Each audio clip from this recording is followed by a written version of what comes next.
As I adjusted the rearview mirror, the familiar skyscrapers of our old city faded in the distance. Ahead, the scenic beauty of our new town beckoned, with lush trees waving in greeting. The shift in scenery mirrored the fresh start I felt deep within. The job transfer had been unexpected, but sometimes life's surprises are its best gifts. Sarah and I had always dreamt of a peaceful life away from the hustle and bustle. When the job offer came in, with its promise of a better position and a significant pay raise, it felt like the universe was listening. "Here's to new beginnings," Sarah had whispered in my ear, her excitement infectious. Finding a house was the next big step. We skipped the cliched streets and settled on Maple Lane. Our new home was a charming little place with a backyard garden where I envisioned weekend barbecues and twilight tea sessions. It wasn't just a house, it felt like home. Our neighbors seemed friendly, often sharing a warm hello or a wave, making us feel welcomed. One lazy Sunday, as we lounged around, Sarah pinched her side playfully. "Dave," she said with mock exasperation, "we've been indulging a bit too much, haven't we? I think it's time I hit the gym." I grinned. "You're always beautiful to me." But I could see the earnestness behind her light tone. I wanted her to feel her best, to find her place and joy in this new setting. After some research, I stumbled upon Peak Fitness. It was top-rated and not far from home. Without a second thought, I got her a membership. I imagined it would be a good outlet for her, maybe even a place to make new friends. I surprised her with the membership card the next day, watching as her eyes widened in delight. "Oh, Dave, this is wonderful. Thank you," she said, wrapping her arms around me. As days turned into weeks, Sarah's gym tales became a regular part of our dinner conversations. She'd speak animatedly about her workouts, the new faces, and her experiences. It felt good to see her so happy. But little did I know that this very decision, meant to be a simple act of love, would soon change the course of our lives in ways I could never have imagined. The handsome coach. One evening, as I was organizing some papers in our study, I overheard Sarah chatting animatedly on the phone with her friend, Monica. "You won't believe the new coach at Peak Fitness, Mon," she giggled. "He's like one of those models from a fitness magazine cover." Intrigued, I couldn't help but listen in a bit more. Sarah rarely talked about people this way. "He's incredibly tall, has chiseled features, and you should see those muscles. Every time he walks into the room, everyone just stares." I chuckled to myself. It seemed like Sarah had a mini celebrity in her gym. She continued, "His name's Alex. You remember Jenna from the morning batch? She nearly dropped her weights today when he corrected her posture." It was heartening to hear Sarah so spirited. The move had been challenging, and hearing her so animated about a small gym crush felt endearing. Little harmless gym talk, I mused. The following week, Sarah seemed even more enthusiastic about her workouts. "Alex gave me some great tips today," she beamed one evening, her eyes shining.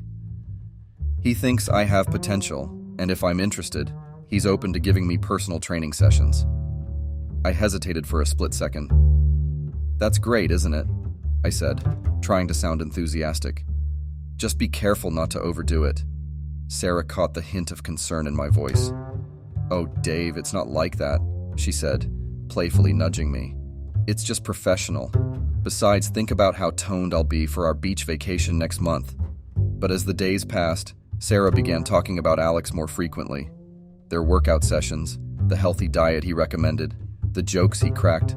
It started becoming a regular part of our conversations. One evening, she showed me a video on her phone of her achieving a new fitness milestone, with Alex cheering her on in the background. "Look at that! I couldn't have done it without him," she gushed. I tried to brush off the uneasy feeling brewing within me. After all, Sarah was just excited about her fitness journey, right? Yet, I couldn't shake off the growing sense of unease every time his name was mentioned. Was it just innocent admiration, or was there something more lurking beneath the surface?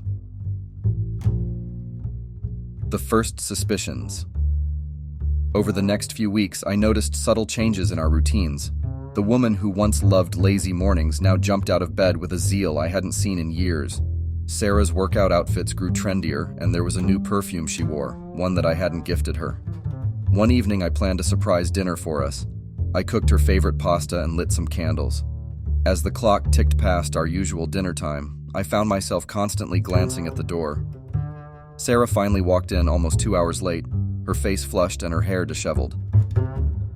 "Oh, Dave, I lost track of time at the gym. Alex was showing me some advanced moves," she said, sounding genuinely sorry. Trying to hide my disappointment, I served the now cold dinner. It wasn't just the late nights. There were now secretive phone calls, too. I'd often enter a room to find Sarah quickly ending a call or tilting her phone away. "Just gym stuff," she'd brush off when I asked. One Saturday morning, as I was fixing a leaky tap in our bathroom, Sarah's phone buzzed continuously on the counter. Curiosity getting the better of me, I glanced at the screen. There were several new messages, all from Alex. Most were about workouts, but a few were different, personal. "You looked great in that new outfit today," one of them read. A storm of emotions whirled inside me, anger, confusion, disbelief. But more than anything, I felt a pang of betrayal. I convinced myself that maybe I was reading too much into it. It was just a compliment, right? A few days later, my good friend Mike invited me for a drink. As we settled into our booth, he hesitated, then said, "Look, Dave, I don't want to stir things up, but I've seen Sarah and Alex together a couple of times at this new cafe downtown. They looked cozy." My heart sank. Mike continued, "I thought you should know, mate. I mean, it might be nothing, but it didn't sit right with me." As I drove home that night, my mind raced. Was Sarah just making a new friend, or was there something more to her bond with Alex? My trust in our relationship, once unwavering, now wobbled on shaky ground. The love of my life, my partner in everything, seemed to be slowly slipping away, and I felt powerless to stop it. The secret meeting. Over the next week, my thoughts were consumed by what Mike had told me. Every time Sarah left for the gym, a knot tightened in my stomach. I found myself distracted at work, replaying her interactions with Alex in my mind. Was I being paranoid, or was I missing blatant signs? One afternoon, I got an idea. What if I just happened to run into them at the cafe Mike mentioned? I could see for myself what was going on and maybe put my fears to rest. The following day, I left work early and drove to the cafe. Securing a hidden spot near the back, I settled in with a newspaper, peeking over the top every so often. The minutes turned into an hour, and I was just about to leave when they walked in, Sarah and Alex. My heart raced as I watched them from behind my newspaper shield. They chose a corner table, laughing about something. It wasn't the friendly banter between a coach and trainee. There was an intimacy to it that made my skin crawl. Their hands occasionally brushed against each other as they talked, and their laughter seemed just a little too personal. At one point, Alex whispered something into Sarah's ear, making her blush deeply. That image, of them so close, felt like a dagger in my chest. Doubt and disbelief warred within me. I wanted to storm over, to confront them then and there, but something held me back. Maybe it was the fear of causing a scene or the hope that I was still misinterpreting the situation. I needed more concrete evidence. Slipping out of the cafe, I felt the weight of the world on my shoulders. The drive home was a blur. I entered our home, my home, with a heavy heart, trying to keep a facade of normalcy. Sarah was her usual self, talking about her day, completely oblivious to the fact that I knew about her secret rendezvous. That night, as she slept peacefully next to me, I lay awake, lost in my thoughts. The woman I loved was keeping secrets, and I was left grappling with the reality of our crumbling relationship. I needed to know the truth, no matter how painful. It was time for a confrontation. The discovery. As the days passed, the atmosphere in our home grew tenser. My smiles were strained, and conversations became curt. Sarah sensed it, I could tell, but neither of us addressed the looming cloud of suspicion. One evening, I couldn't hold it in any longer. "I know about the cafe, Sarah," I blurted out as we sat down for dinner. Her eyes widened in surprise, her fork halfway to her mouth. "What do you mean?" she stammered, trying to feign innocence. "I saw you, with Alex, laughing, whispering, getting cozy," I said, my voice shaking with a mix of anger and despair. Sarah looked taken aback. "Dave, it's not what you think. We're just friends." But I wasn't convinced. Friends. Since when do friends have secret meetings and whisper sweet nothings? Sarah took a deep breath, her eyes glistening with tears. I didn't tell you because I knew you'd react this way, but it's truly innocent. We have coffee sometimes after our sessions. That's it. However, the growing pile of evidence in my mind refused to accept her explanation. Then explain the texts, Sarah, the secretive phone calls, the change in your behavior. She looked down, playing with her food. After a long pause, she finally spoke. All right, there's something you should know. She walked over to a drawer and pulled out a sleek folder. Handing it over, she said, Open it. Curiously, I flipped it open. Inside were detailed plans for a new fitness center, brochures, and a business proposal. The title read, Revive Fitness, a New Horizon in Wellness and Training. I looked up at her, puzzled. What's this? Sarah took a deep breath. Alex approached me with a business proposal a few weeks ago. He wanted to start a new fitness center, and he thought I'd be a great partner, given my passion and knack for management. We were working on this together, Dave. That's what the meetings were about. It was all business. I was dumbstruck. All the pieces of the puzzle suddenly fit, but in a way I hadn't expected. The realization hit me hard. My suspicions, my accusations, all were rooted in a grave misunderstanding. But why keep it a secret? I whispered. She sighed. I wanted it to be a surprise, a venture of our own, something we could look forward to. But I realize now I should have been transparent with you. We sat in silence, the weight of my accusations and her revelations hanging heavily between us. The path ahead seemed uncertain, but one thing was clear. Trust, once broken, would take time to rebuild. The confrontation. The revelation about the business venture left me reeling. I was torn between feeling relieved that my wife wasn't having an affair and the guilt of having doubted her in the first place. I had let jealousy and suspicion cloud my judgment, and the aftermath of that was a gulf of distance between Sarah and me.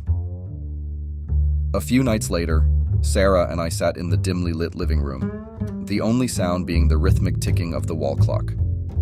There was so much I wanted to say, to apologize for, but words failed me.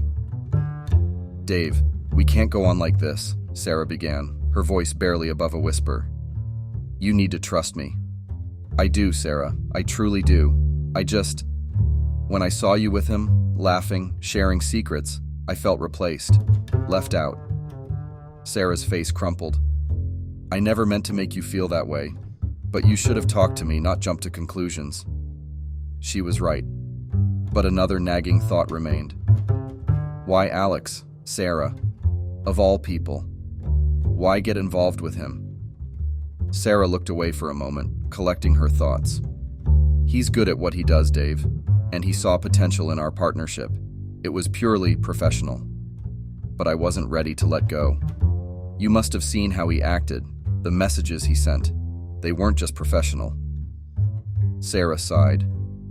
He did get a bit friendly, maybe even flirty, but I kept it strictly about business. I set boundaries. I rubbed my temples, trying to process everything. You should have told me. About the flirty texts, about everything, instead of keeping secrets. Sarah nodded, tears in her eyes. I know. I should have. But I didn't want to worry you, or make you think it was something it wasn't. Before we could continue, there was a sudden knock on the door. I opened it to find Alex, looking a bit disheveled and holding a bouquet of flowers.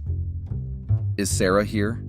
I wanted to apologize for the misunderstandings and hope we can continue with the project, he said, a little too confidently. Seeing him at our doorstep was the last straw for me. You've done enough, I snapped, anger surging through me. Stay away from my wife and stay away from this house. Alex seemed taken aback. Look, I get it, you're upset, but I never intended to come between you two. We have a potentially successful venture at hand. Let's not ruin it over personal differences. Sarah stepped forward, her voice firm. Alex, the project is on hold until further notice, and for the sake of professionalism, I'd prefer if our future meetings are kept within business hours and at the office. Alex looked between us, the weight of the situation finally settling in. "All right," he said, defeated.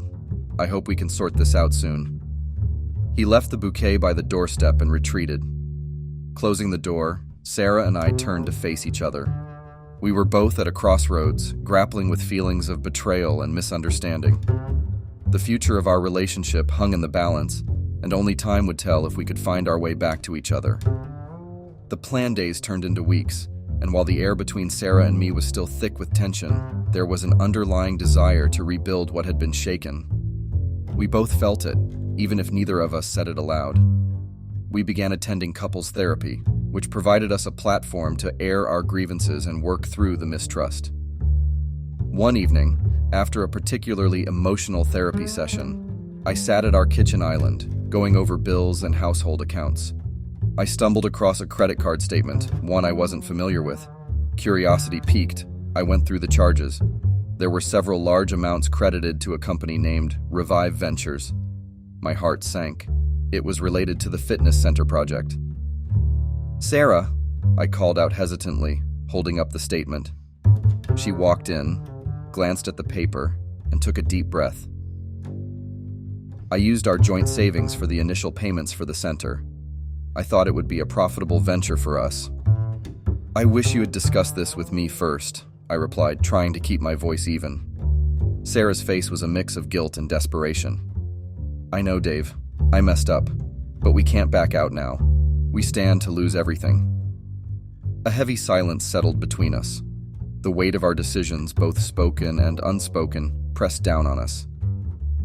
"I have an idea," I began slowly, my mind racing. "What if we take control of this project?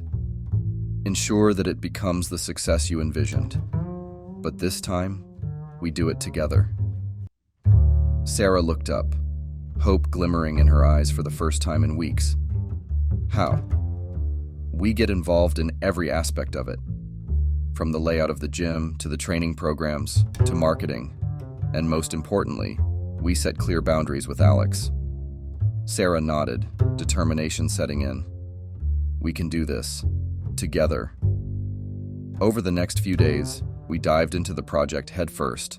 We researched competitors, drew up marketing plans, and brainstormed ideas to make our fitness center stand out. The more we worked on it, the more our bond strengthened. We were a team again. We also met with Alex, laying down clear guidelines for our professional relationship. While he was initially resistant, he understood that our united front was non-negotiable.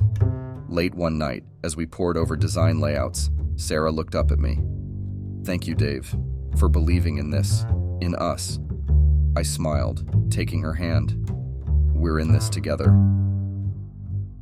The fitness center, our shared dream, became the anchor that pulled us out of our stormy seas. It was a symbol of our renewed commitment to each other. And as we worked towards its launch, we realized that while the path of love is never smooth, navigating it together makes it worth the journey. The Fallout Revive Fitness was shaping up to be a formidable venture. Every brick, every machine, every advertisement bore testimony to Sarah's vision and our combined efforts. With our grand opening just a few weeks away, the pressure was mounting.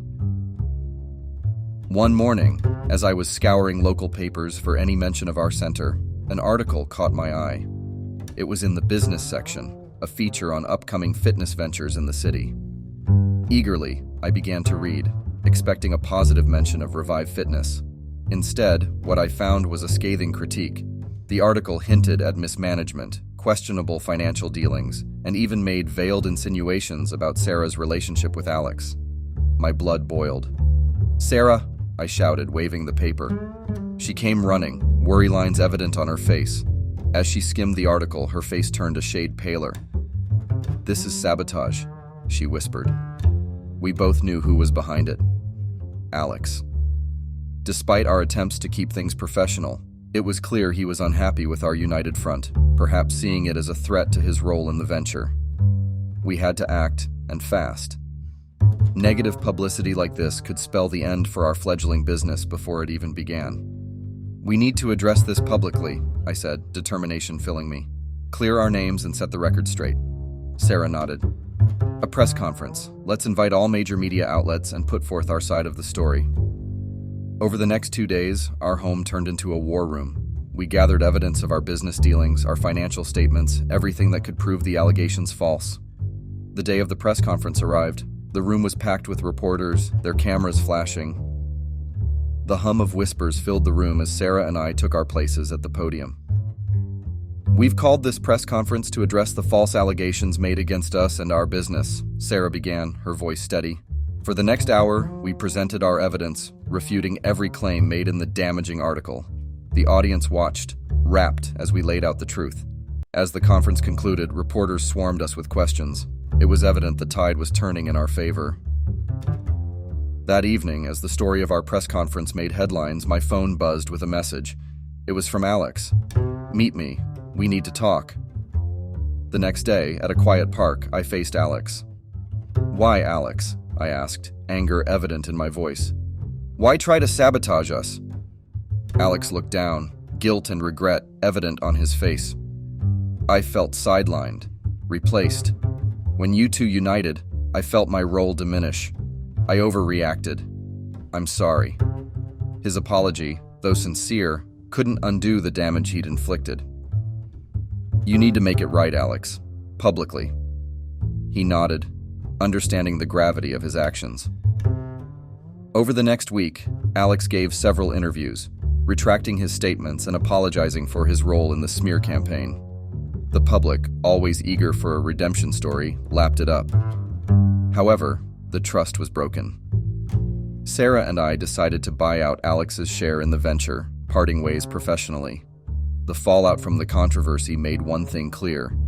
In business and in life, trust is fragile, and once shattered, it's a long road to recovery. The rejection. I was going over the guest list for the grand launch of Revive Fitness when my phone buzzed. An unknown number, but the message was clear. "Meet me at the park near the fountain. Midnight. There's something you should know." A chill ran down my spine. Who could this be, and what did they want to tell me? The clock seemed to move slower that evening, every tick echoing with the weight of anticipation. When midnight finally approached, I made my way to the park. The moonlight painted everything in a soft, ghostly hue. I could see a silhouette near the fountain, and as I drew closer, I recognized Natalie, Sarah's best friend. "Dave," she began, her voice shaky, "there's something you need to know." I felt a knot tighten in my stomach. "Go on," I urged. She looked me straight in the eyes. "That article about Revive, the accusations." Sarah knew. She didn't orchestrate it, but she knew it was coming out. She thought it would create buzz for the center. I felt a rush of emotions: betrayal, disbelief, anger. "Why would she?" I murmured, trying to make sense of it. Natalie wiped away a tear. Pressure, desperation. She thought any publicity would help. My heart was heavy as I walked back home. The walls of our house, which once echoed with love and laughter, now felt cold and distant. The next morning, I faced Sarah. My voice trembled. "Did you know about the article, Sarah?" Her reaction said it all. She looked away, guilt evident. "I thought it would help, Dave. I never realized the consequences." I could feel a chasm growing between us. "You risked our reputation, our trust, for what? A moment in the spotlight?" Tears streamed down her face. "I'm so sorry, Dave. I messed up." But the damage was done. "I need space," I said, my voice breaking. "I need to figure things out." She reached out, but I pulled away. The house, our relationship, everything felt different. The following days were a blur. The grand opening of Revive Fitness was a success, but my personal life was falling apart. Sarah tried to reach out. Her messages filled with regret and longing, but every word was a painful reminder of the trust we had lost. I had always imagined we'd face life's challenges together, but now I wasn't so sure. The betrayal had left a scar, and I didn't know if it would ever heal. The days blurred into a somber gray monotony, each morning tainted by the residue of last night's disputes. Our house, once a sanctuary of shared dreams and passions, now felt like a cold war zone. Every conversation seemed to walk a tightrope, every silence pregnant with unsaid words. One day, A familiar melody danced into the room. It was our song, the one that played on our first date. The nostalgia gripped me, and a flood of memories washed over. Memories of brighter, happier days. Suddenly, the door creaked open. Sarah stood there, a flicker of hope in her eyes, holding a small box. "Dave," she whispered, her voice quivering. "I found this. It's the mixtape you made me when we first met. I thought, maybe, if we listened to it together, it might remind us of why we fell in love in the first place." My heart wrenched, but I felt the walls I had built over time were too thick to penetrate now. "Sarah," I began, my voice firm yet gentle. "There were so many beautiful moments, but the pain, it's too much. I can't just forget and move on." She took a deep breath, her fingers nervously playing with the edges of the box. "We can try therapy, counseling, anything, Dave. I believe we can get through this." The sincerity in her voice was evident, but the raw wounds of betrayal and the shadows of the past weighed heavily on me. "Sarah," I responded, a lump in my throat. "I can't live in the what-ifs and maybes. I've tried, but every time I look into your eyes, all I see is the pain we've inflicted on each other." Tears threatened to spill from her eyes.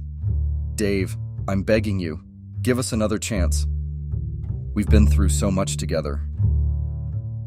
I felt a deep sadness. It was clear she still clung to the hope that love could conquer all, but reality had shown me differently. "I wish I could, Sarah, but the trust, once shattered, is impossible to mend, at least for me." The atmosphere grew heavy, the silence between us widening like an abyss. Sarah finally nodded, her tears breaking free. "If that's what you truly feel," she whispered, her voice breaking, "then I guess there's nothing more to say."